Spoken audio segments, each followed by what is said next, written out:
Peter Obi's case has shown how delinquent the obedient movement is. It has shown that Peter Obi is a liar and somebody that is not fit to lead anybody. All right, the last has not been heard about Peter Obi rant over the destruction of his property, of his brother's property in Lagos, and a lot of people have been commenting on the status of that property.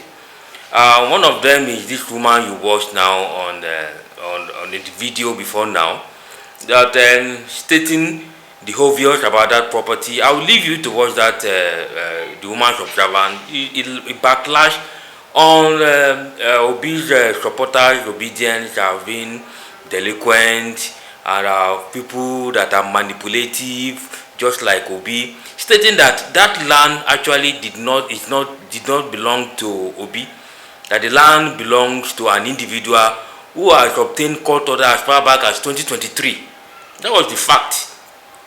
The woman has obtained court order as far back as 2023, and he has served court notices concerning that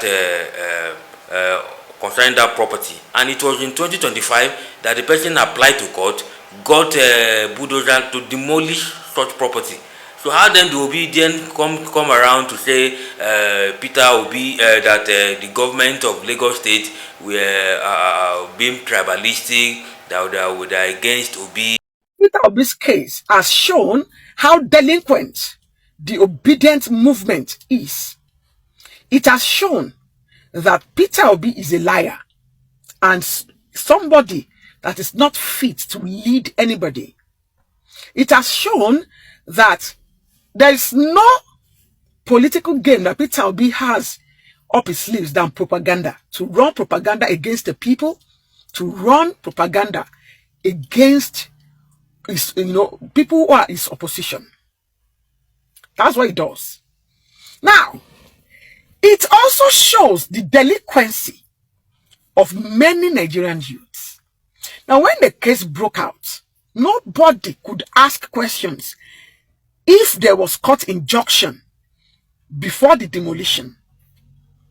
Many of the noise that have been made on the social media about demolition in Lagos, they are demolishing Igbo people's houses in Lagos. How many of those people have been able to come back to come and show us that when they took Lagos State government to court, they actually won? How many? Why is it that when houses are demolished in Enugu, in Anambra, Soludo demolished houses, Peter Obi himself demolished houses? I have videos of him when he was governor of Anambra. Delta State demolished houses. When Mimiko was the governor of Ondo State, he demolished houses in Ondo State, in Ondo, Akure, Ondo Town or War, in order to make way for roads. Now, come and tell me, in all those other states where houses are demolished, do they target those people? Why is it that it's only in Lagos that some people will come out that they have been targeted? I've seen several videos of Yoruba people whose houses have been demolished. There are houses. Recently, Pelewura, that was predominant in Yoruba community, was demolished. The whole community was demolished. 2 Hausa communities in Lagos have been demolished. Did you see Northerners, Hausas, coming on the social media to say Yorubas are targeting Northerners or Yorubas are targeting them?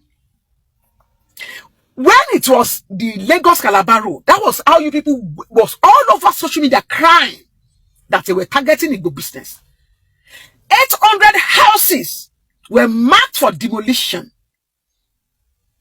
Eventually, it was the front part of Landmark that was demolished, not even the whole of Landmark.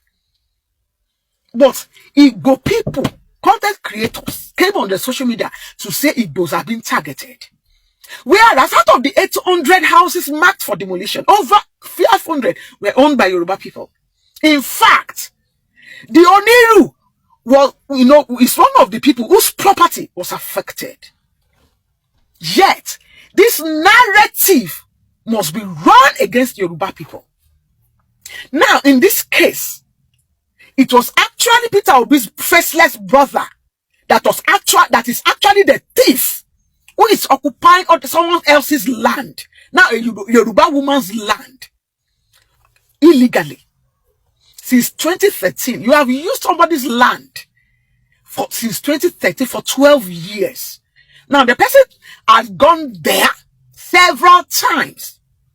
You people did not respond until the case was taken to court, and you were given court summons were placed on the gates of that building, placed on the wall or on the fence. Is Peter Obi telling us that they didn't see those court summons because his lawyer has come out to say they didn't know they had a case in court? That is a lie.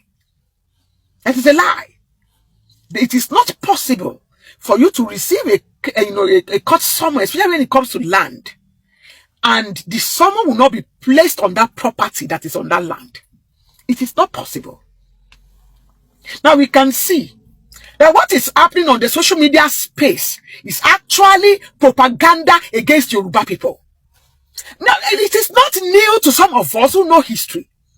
That was what Nnamdi Azikiwe used his West African pilots to do in the 1940s to 1950s. Eventually, where did it land the nation? Where did it land, you people?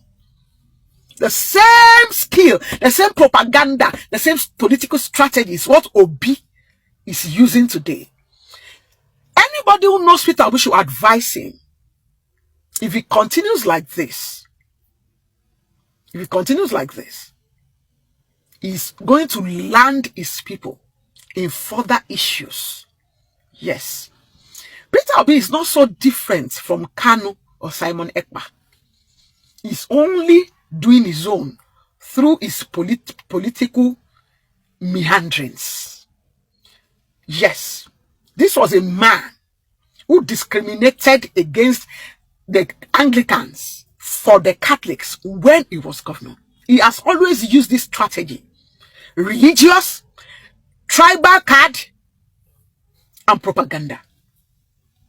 But I shake my head for the delinquency of that obedient member. They don't know more than tribalism, bigotry, and seditions. Have a nice time. The woman has obtained court order as far back as 2023, and he has served court notices concerning that property. And it was in 2025 that the person applied to court, got a bulldozer to demolish such property. So how then do Obi then come around to say Peter Obi that the government of Lagos State were being tribalistic, that were against Obi, all sort of things. So from the look of that video, it shows that they were eating facts. Is it that Obi is trying to use what happened to get a political momentum, to get a sympathy vote in the next general election? Only time will tell. I will leave you to watch the trending Nigeria now. I've seen the next video.